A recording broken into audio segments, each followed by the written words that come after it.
که څوک ټي ټي پي یو کمزورې تنظیم ګڼي د امارت اسلامي د لاس لاندې یو تنظیم یې ګڼي دا هغه هم په ډېر غټه اشتباه کې پروت دی. هغه بیا په دې نه پوهېږي، په دې میلیټنسي باندې هغه نه دی رسېدلی چې نن طالبان ډېر بدل طالبان دي. دا خو ماته خو نه ښکارېږي چې دا دومره سخت طالبان دي، دا خو ډېر نرم شوي دي، دی خو ډېر برداشت پیدا شوی دی. تاسو وګورئ د ملا عمر په وخت کې چې کوم طالبانو، هغه وخت کې طالبان د دې طالبانو نه زیات سخت په دې کې د ازبکستان جهادیستو، په دې کې تاجکستانو، د ترکمانستانو، په دې کې د چینو، په دې کې عرب جهادیستو، د افریقیو، د بنگلادیشو، یعنی د ټول دنیا جهادیست په دې ځای کې راغلي دي او د طالبانو سره د امریکای خلاف دغه جنگ کړی دی. اسامه بن لادن د طالبانو د ملا عمر نه رورو، نه د ترزي یو، نه د کاکازي یو، نه د مامازي یو، هغه د عرب او دا د عجم خلک. ملا عمر خپل امارت د سعودي عرب د یو میلمه په سر باندې قربان کو، خو هغه میلمه امریکې ته حواله نه کړو. اوس چې کله افغانستان کې طالبان رالل، نو ظاهره خبره ده د افغانستان د دې نه وړاندې هم دا د تېر 40-45 کالو نه دا د باراني اشغالګرو یا د دوی د مابین د جګړو د لاندې افغانستان پاتې شوی او د خلکو ژوند ډېر لاندې و، د تعلیم شرح پکې د نه برابر وه، بلکې داسې نور د روزګار. نو طالبان رالل، ظاهره خبره ده دوی ته دغه غټې ستونزې راپېښې وې چې کوم د دوی د حل کوشش کولو یا حل کوشش روان دی. اوس دا ده چې دوی څومره کامیاب دي په دغه ملکي معاملاتو چلولو کې، څومره کامیاب دي، دوی ته د ولس اعتماد څومره حاصل دی، څومره حاصل نه دی، یا دوی غټې لاسته راوړنې څه دي، دا خو ځان له یو موضوع ده. اوس تاسو تپوس وکړو چې دوی چا تر نن ورځې پورې تسلیم کړي نه دي یا په رسمیت یې پېژندلي نه دي، دا هم یو غټه مسله ده، ظاهره خبره ده. بل دا چې تاسو ګورئ دا نړۍ په څو ګروپونو کې تقسیم ده، دا نړۍ تقسیم ده. نو کوم ملکونو سره چې امارت اسلامي افغانستان یا افغان طالبانو جګړه کړې وه، 20 کاله یې ورسره جنګ کړی دی او نقصانات تلفات یې ورته رسولي دي، نو د دغې ملکونو یا د دغې ملکونو د اثر لاندې ملکونو نه خو دا توقع ډېره په اسانه نه کېده چې دوی تسلیم کړي. نو هغه لا خو عمل نه در شوی، یا امارت اسلامي ته په بین المتحد کې، په اقوام متحده کې خپل چې کوم د افغانستان د دولت چوکاټ دی هغه ته تر نن ورځې پورې نه ملاو شوی. روس واحد داسې ملک دی چې هغوی موږ کتل چې په 2025 کې طالبان د تور لیست نه وباسل، په هغوی سفري بندیزونو خاتمه وکړه او په 2026 کې بیا تاسو وکتل چې روس را مخکې شو، امارت اسلامي افغانستان یې په رسمیت وپېژندو. نو تاحال نورو ملکونو نه پېژندلی. تاسو ګورئ چې د هغوی د چې کوم وزیر دی د خارجې امیر خان متقي، هغوی خو دعوې کوي، پرون هم بي بي سي ته یو انټرویو ورکړې ده، هغوی خپل دعوې کوي چې تقریبا د 40-50 ملکونو چې کوم کونسلیټ دي یا د دوی ورسره سفارتي اړیکې دي دا بحال دي. خو بهرحال دغه یو غټه ستونزه طالبانو ته تر نن ورځې پورې راپېښه ده چې دنیا تر نن ورځې پورې طالبان په رسمیت نه دي پېژندلي، نه ورسره د دنیا غټ قوتونه طاقتونه هغه کومک کوي چې هغه طالبان غړي ته سره پکار دی. نو دغه یو غټه ستونزه خو تر نن ورځې پورې طالبانو ته راپېښه ده چې نن طالبان ډېر بدل طالبان دي. دا خو ماته خو نه ښکارېږي چې دا دومره سخت طالبان دي، دا خو ډېر نرم شوي دي، دی خو ډېر برداشت پیدا شوی دی. تاسو وګورئ د ملا عمر په وخت کې چې کوم طالبانو، هغه وخت کې طالبان د دې طالبانو نه زیات سختګیر او هغوی په افغانستان باندې خپل یو دغه چلولی دی، حکومت چلولی دی 4-5 کاله. طالبان سخت ولې دي؟ طالبان د دو شیونو یو مجموعه ده. زما چې کوم ایز سټوډنټ اف د طالبان ان جرنالیزم، دا د دو شیونو مجموعه ده، یو دین د اسلام دی او یو پښتو ده. دا د دې مجموعه ده او په دغه تناظر کې چې کوم خلک پوهېږي په دې باندې، نو زما په خیال چې دوی هم په هغه لارو باندې روان دي. او دا تاسو یاد ساتئ چې امارت په افغانستان کې د خپلواکۍ یو حقیقي تصور لري او دغه خپلواکي دوی ته د اقتدار نه کوزولی شي، ته دوی وجلی شي، ته دوی باندې بیا حملې کولی شي. خو چې چېرته د خپلواکۍ خبره راځي او دوی به سر نه ږدي، دا تاسو نن بیا یاد ساتئ، دوی به سر چاته نه ږدي. د افغانستان به بیا دوی د لاسه لاړ شي، دوی به زما په خیال سر کېني دي. ځکه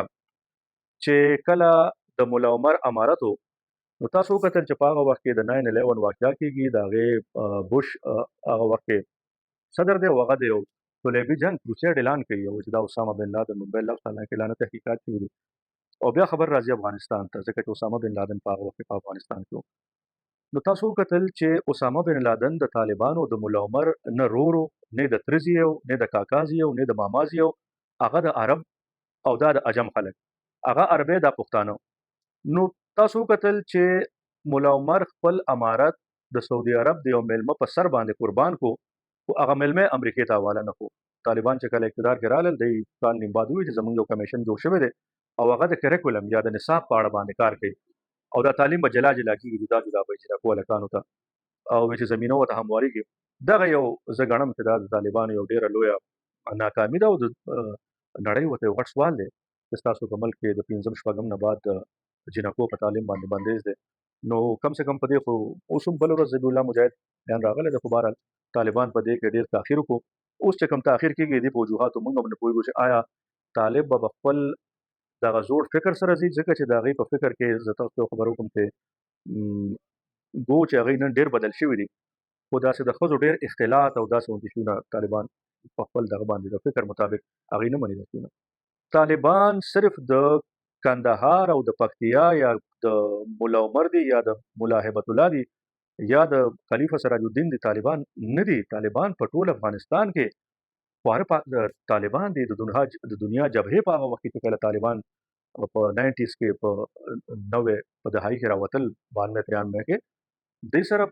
د وخت راتلو مطابق سابقه د جهادیانو دنیا جبهې یو ځای شوي دي. نو طالبان خو یو ډېر خور او پراخه تنظیم دی دا صرف د کندهار او یا د پکتیا خبره نه ده. باقي تاسو کتلی دي چې په ماضی کې امریکې به باقاعده تبلیغات کول حقانیز نیټورک او چې کومه حمله به کېده امریکې بیان به راتلو چې حقانیز نه د حقانیز نیټورک. ما به هغه وخت هم خلکو ته ویل چې ګوره دا امریکا یو کوشش کوي چې طالبان تقسیم کړي او حقانیانو ته داسې باور ورکړي په داسې فکر کې واچي چې تاسو خو د امارت اسلامي نه غټ خلک یې. هغه وخت چې کله نن د افغانستان د وزیر داخله سراج الدین حقانی بیان راغلی دی موږ ته راغلی دی زیات وخت وزیرستان کې تیر کړو موږ ته چې کله هم دغه بیان راغلی دی هغه به ویل چې موږ د امارت اسلامي صحیح د هغې د نظم او دغه پابند یو. نو بهرحال دا مسلې اختلافات اختلافي نظرونه دا ټول موجود دي دا مخکې مو دا به بیا هم وي خو داسې څه خبره زما په خیال چې د امارت په سر دست دا خو د ډېر زمانې نه دا خبر روانه چې امارت کله نه راغلی امارت ماتېږي. نو زما خو نشي خیال چې خلیفه سراج الدین دی ملا یعقوب دی یا د تنظیم سره وابسته نور یا د دې کوم د شورا خلک دی زه خو نه ګڼم چې داسې وړو اختلافاتو به دا تنظیم ماتېږي او چې کله تنظیم مات شو دا به د طالبانو تباهي یو غټ سبب هم جوړېږي. امارت اسلامي او د ټي ټي پي تعلقات رشتې اړیکې دا د نن نه دي دا په 2 دهایانو باندې یعنی په 20 کاله یا د دې نه زیات شاته لاړ شه نو که ټي ټي پي نو مونږ د مجاهدینو سره یو بل سره ربطونه او رابطې دا موجود وي. بیا تاسو ګورئ چې کله امریکا په افغانستان کې د سره د ټول قوته نو که یو خوا د امریکای خلاف د افغان طالبان جنگيږي بل خوا د افغان طالبانو سره څنګ په څنګ د یو مورچې نه تحریک طالبان پاکستان جنگيږي او دا د مورچو جنگ د کړه د په امریکایانو چې کوم زیات غټ مؤثر بریدونه شوي دي په هغې کې د ټي ټي پي خلکو حساب غوښتې ده یا د هغې ځانمرګي بریدونه کړي دي. تاسو ته به یاد شي د امریکې په سی آی ای په کابل کې په کمپاونډ باندې د ټولو نه تاریخي اټیک شوی دی چې په هغې کې د سی آی ای ټاپ براس لګېدلو مړو او په نښه شوو. هغه حمله ابو دجانه کړې وه چې هغه یو سرجن او ډاکټر په دغه ځای کې او د اردن سره غالبا تعلق و. بیا تاسو ګورئ چې رستو چې کله دغه برید کېږي د ابو دجانه ویډیو د هغه وخت د ټي ټي پي امیر حکیم الله محسوس سر راځي او هغه وایي چې خپلو فیملي ته وایي چې زه په حق لاره روان یم او زه به دا کار کوم او دا زما وینا مقصد دا دی چې د افغان طالبانو د ټي ټي پي یا د افغان طالبانو سره د نور دنیا چې کوم جهادیست راغلي د هغې چې څومره کومک شوی دی دا تاسو په دې کې د ازبکستان جهادیستو په دې کې تاجکستانو د ترکمنستانو په دې کې د چینو په دې کې عرب جهادیستو د افریقیو د بنگلادیشو یعنی د ټول دنیا جهادیست په دې ځای کې راغلي دی او د طالبانو سره د امریکای خلاف دغه جنگ کړی دی. نن تاسو دا فکر کوئ چې امارت اسلامي به راپاسي او د خپل د مورچو دغه یارانو سره دوستانو سره چې د یو مورچو نه ډزېدلي دي هغوی به د هغوی خلاف ودرېږي یا به د هغوی لاس پټوئ یا به هغوی باندې په خپل ملک کې کوم موجود دي په هغوی به څه فشار راوړي. دا خو زما په خیال بالکل د فهم نه بهر خبره ده چې د افغان طالبان بلکې ما به طور یو صحافي او د دغه موضوعاتو د یو شاګرد په طور باندې ما ټول عمر ټي ټي پي په پاکستان کې د امارت اسلامي ایکسټنشن ګڼلی دی او کله چې یو ور هلته ولګېد دلته ټي ټي پي راپاڅېده او هغوی دغه سابقه د دوی سابقې وې په مختلف دغه کې وختونو کې دا د یو چتر لاندې راغونډ شو ځان له نوم تحریک طالبان پاکستان کې خودو او دوی د هغه وخت چې دغه جنګ شروع کړی دا کوي. اوس دا په دې انګل دې ته کتل چې آیا امارت د دې سپورټ کوي نه کوي. دا خو آیا د مسلو حل پکار دی که مسلې نورې پیچیده کول پکار دی. نو زما په خیال ما تاسو ته خبره خلاصه کړې ده که څوک هم د پاکستان طالب ته او د افغان طالب ته په جدا جدا نظر ګوري دا د هغه خپله د نظر کمزوري کیدای شي، اشتباه ورته کیدای شي. دې ته په یو نظر ګوري دا د یوې سکې دوه رکونه دي. بل دا یاد ساتئ څو ځله ما دا خبره کړې ده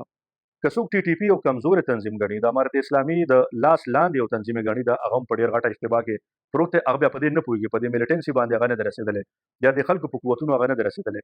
بل دا چې دا خلک د ملا هیبت الله صاحب په لاس باندې بیت دي، دی مخکې د ملا عمر په لاس باندې بیت وو. دا د هغوی په لاس بیت دي، خو د دې بیت مطلب دا نه دی چې دی ته هیبت الله صاحب وایي کښېنئ نو دی به کښېني، چې پاسئ نو دی به پاسي. زما په خیال کله هم امارت د ټي ټي پي خلاف په افغانستان کې